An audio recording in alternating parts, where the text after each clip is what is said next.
आदमी को एक हीरा मिलता है और वो चुपके से उसे अपने मुंह में छिपा लेता है। दुर्भाग्य से ये पर्यवेक्षक द्वारा खोजा गया था। इसे मुझे दे दो। उसके बगल में बैठा काला भाई ये सब देखता रहा और अगले ही पल मुझे लगा जैसे मैंने कुछ छू लिया है। खोजने के लिए उस पर लगी गंदगी को मिटा दें। कबूतर के अंडे के आकार का हीरा थोड़ा गुलाबी होता है। हीरा उद्योग में भारी मुनाफे के युग में भाई है ने तुरंत इस गुलाबी हीरे के अनुमानित बाजार मूल्य का अनुमान लगाया। इसके साथ इसकी पूरी गारंटी है। एक पुराना नाश्ता कुछ जन्मों तक पी सकता है, लेकिन इतना बड़ा हीरा कहाँ छिपाया जाए? बस जब तुम खो गए हो, अचानक बगल में रखा पानी का पाइप फट गया तो भाई ने गार्डों के ध्यान न देने का फायदा उठाया। हीरे को जल्दी से पंजों के बीच जकड़ें, फिर शौचालय जाने के आधार पर खनन क्षेत्र से बाहर निकलने की तैयारी करें। रुकना, अपना हाथ बढ़ाएं, मुंह खोलो। सौभाग्य से ओवसिया को पैर में छुपा हीरा नहीं मिला। भाई ही जल्दी से उससे दूर खिसक गया। एक खुली जगह पर अकेले आ गए और चारों ओर किसी को नहीं देखा। फिर गुलाबी हीरे को पैर की उंगलियों के बीच से निकाल दिया जाता है।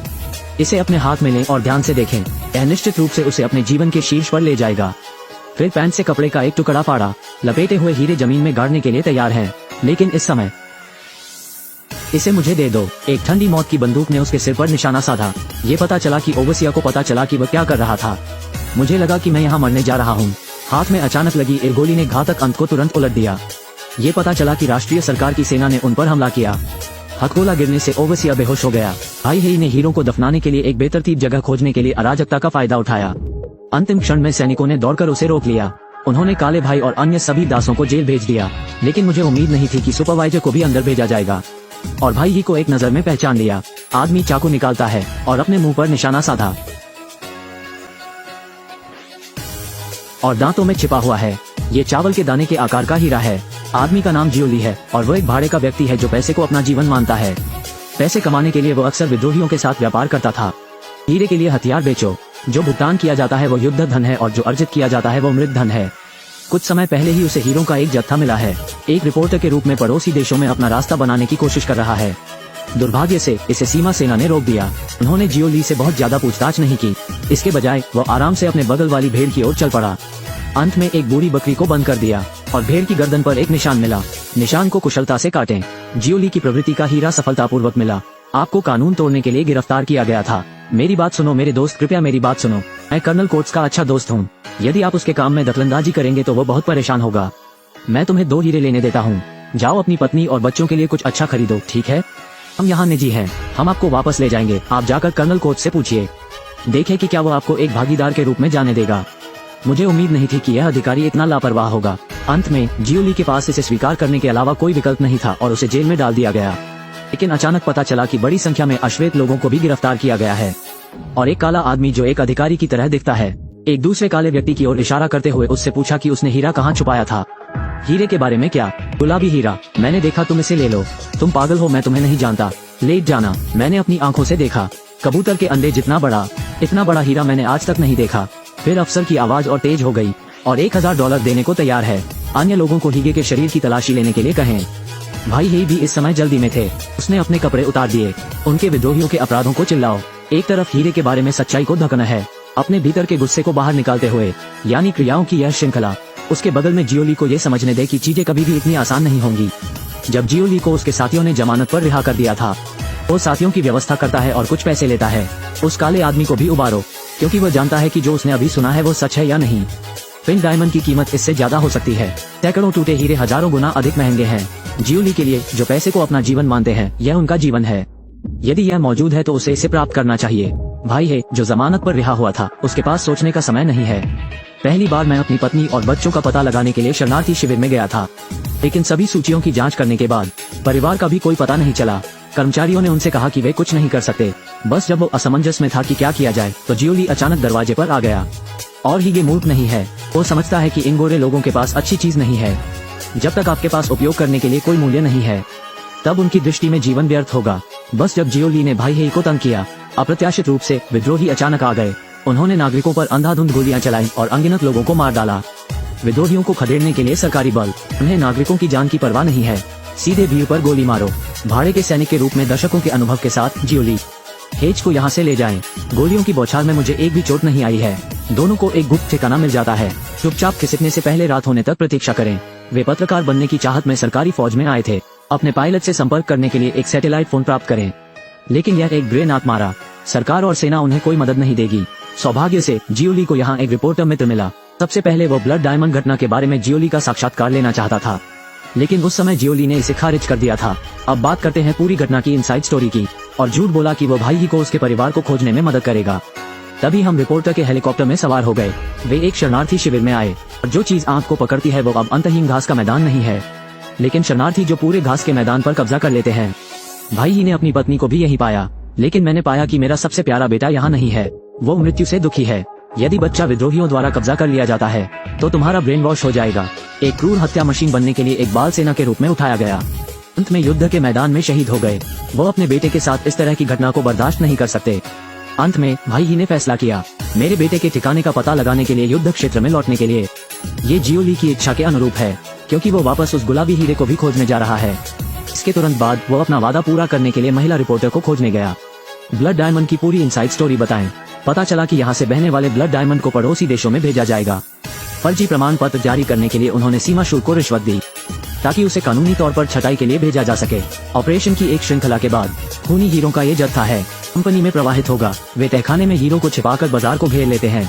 कीमतें बढ़ाने के लिए बाजार में कुछ बैच जारी करें। इससे महिला पत्रकार अचंभित रह गई। अधिक सबूत के लिए फिर वे रिपोर्टर के काफिले में आगे बढ़ते रहे, लेकिन इससे पहले कि वो कुछ दूर जाता, अचानक विद्रोहियों ने उस पर हमला कर दिया। गोलियों की बौछार में दुर्भाग्य से चालक की मौत हो गई। जियोली ने एक त्वरित निर्णय लिया, कार पर नियंत्रण पाने के लिए मृत चालक को धक्का देना, सीधे जंगल में। जब तक कार खाई में नहीं गिर गई, वे रुक गए और चलने लगे और घने जंगल में चलते रहे। लेकिन लंबा नहीं, दोनों तरफ भालों के साथ कुछ स्वदेशी लोग दिखाई दिए। वे बाहर कूद गए और जियोली और अन्य लोगों का रास्ता रोक दिया। ये जानने के बाद कि कोई खतरा नहीं है, उन्हें घने जंगल में एक स्कूल में ले जाओ। यहाँ के प्रधानाध्यापक उनका गर्मजोशी से स्वागत करते हैं। अप्रत्याशित रूप से इस खतरनाक और अराजक अफ्रीका में अभी भी इतनी शांतिपूर्ण छोटी सी दुनिया है। वे यहाँ विश्राम करते हैं। रात में महिला रिपोर्टर ने जियोली को चैट के लिए ढूंढा और उसके अतीत के बारे में जाने। जियोली ने 9 साल की उम्र में अपने माता पिता की दुखद मौत देखी थी। सेना में एक वयस्क के रूप में शामिल हों और हर समय लड़ें। इतने सालों में उसने एक सच्चाई सीखी है, युद्ध का उद्देश्य शांति की अदला बदली करना नहीं है। ये पर्दे के पीछे पूंजीपतियों की अधिक भलाई के लिए है। अतः वह भी स्वार्थी और उदासीन हो गया और उसने धन को ही अपना जीवन मान लिया। एक दूसरे को जानने वाले दो लोगों के बीच प्यार भी है। अगले दिन वे सरकारी सैनिकों के पास आए। महिला पत्रकार को विदा करने के बाद जियोली और हेईजी ने फिर से हीरे खोजने के लिए सड़क पर कदम रखा। एक लंबी यात्रा के बाद आखिरकार दोनों हीरा खनन क्षेत्र में आ गए और उस गुलाबी हीरे को भाई ही ने खदान के पीछे जंगल में गाड़ दिया था। पीछे कई विद्रोही पहरा दे रहे हैं। जियोली के पास इसके अलावा कोई विकल्प नहीं है।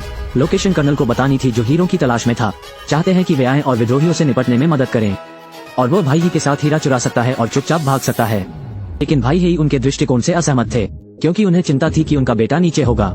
लेकिन जियोली इतना नियंत्रित नहीं कर सकते। अब उसकी आंखों में हीरा है। अप्रत्याशित रूप से रात में भाई है वो अकेले ही खदान में घुस गया।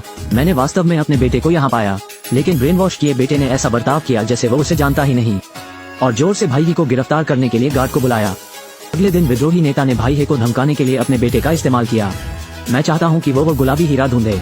महत्वपूर्ण क्षण में कर्नल गनशिप चला रहा है, उनके ठिकाने पर हमला कर दिया। भाई ने अराजकता का फायदा उठाया और विद्रोही नेता की गोली मारकर हत्या कर दी। जियोली ने भाई के बेटे को भी गोलियों की बौछार में बचाया।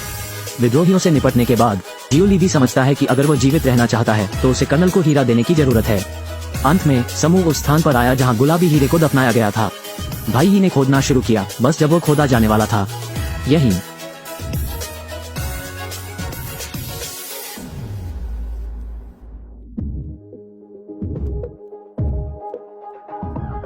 पैसे के कारण काबिल कर्नल की अंत में मौत हो गई और जियोली ने पाया कि वह भी घायल हो गया था। बस जब हीगे को हीरा मिला, उनके बेटे ने मौत की बंदूक ली और उन पर तान दी। हीगे रो रहा है। अंत में उन्होंने अपने बेटे के दिमाग को वापस बुलाने के लिए प्यार का इस्तेमाल किया। इस समय खबर सुनकर कर्नल के अधीनस्थ भी दौड़ पड़े। तीनों भाग गए। रास्ते में जियोली ने भाई से गुलाबी हीरा छीन लिया। उनके ड्राइवर को अच्छा कहा जाता है, उसे दूर नहीं एक पहाड़ी की चोटी पर रुकने दो। लेकिन जियोली की गति धीमी और धीमी होती जा रही है। भाई ही चाहते थे कि वे रुकें और आराम करें, लेकिन उन्होंने मना कर दिया। जब तक वो पत्थर पर पड़ा हुआ थक नहीं गया, भाई ने उसे लेने और पहाड़ पर चढ़ना जारी रखने का फैसला किया। लेकिन वो ज्यादा दूर नहीं गया। जियोली का शरीर पहले से ही दर्द से कराह रहा था। जियोली ने हीरा निकाल लिया। इस छोटी सी चट्टान को देखकर जिसे वो प्यार करता है और नफरत करता है, वो बहुत खुश मुस्कुराया। अंत में उसने हीरा भाई ही को दे दिया। उससे कहो कि वो अपने बेटे को ले जाए और चला जाए। भाई ही ने कहा कि मैं तुम्हें अपनी पीठ के पीछे ले जा सकता हूँ, लेकिन जियोली ने मना कर दिया। इसके बाद उन्होंने महिला पत्रकार को बुलाया। अगले यात्रा कार्यक्रम की व्यवस्था करने में हीगे की मदद करें। जीवन के अंतिम क्षणों में उसने अफ्रीका की लाल धरती को मुट्ठी भर निचोड़ लिया और फिर हमेशा के लिए सूर्यास्त के नीचे गिर गया। कहानी के अंत में भाई ही को महिला पत्रकार मिली। दोनों ने एक योजना बनाई। भाई ही ने सबसे पहले हीरा कंपनी से संपर्क किया, गुलाबी हीरे का प्रयोग करें ताकि वे अपने परिवारों को ले जा सकें। और महिला रिपोर्टर ने गुप्त रूप से सबूतों की एक श्रृंखला की तस्वीरें भी खींची और एडिट करके पब्लिक प्लेटफॉर्म पर भेज दिया। खबर सामने आते ही हंगामा मच गया। हीरा कंपनियों को दुनिया ने ठुकराना शुरू कर दिया। बेईमान कारोबारी को फौजदारी अदालत में भी भेजा गया और काला भाई गवाह के रूप में। ब्लड डायमंड का सच अदालत में दुनिया के सामने आया। युद्ध की क्रूरता, लालची इच्छा, सभी हत्या लाभ के लिए है। खनन क्षेत्र में खनन अधिकारों के लिए सरकारी बलों और विद्रोहियों ने बार बार प्रतिस्पर्धा की है और इन जगहों से हीरे निकले, अक्सर कई लोगों की जान की कीमत पर। इसलिए इन्हें खूनी हीरा भी कहा जाता है। सभी युद्धों का नुकसान हितों की चाल से होता है। हाथीदांत, रबर, सोना और तेल सहित पूंजीपति पर्दे के पीछे। पैसा जीवन से ज्यादा महत्वपूर्ण है। जब तक युद्ध जारी रहेगा उनके पास लाभ की एक स्थिर धारा होगी। कोई व्यापार नहीं, कोई नुकसान नहीं। शायद हम दुनिया के काम करने के तरीके को नहीं बदल सकते, लेकिन हम उन युद्धों के लाभों से इनकार कर सकते हैं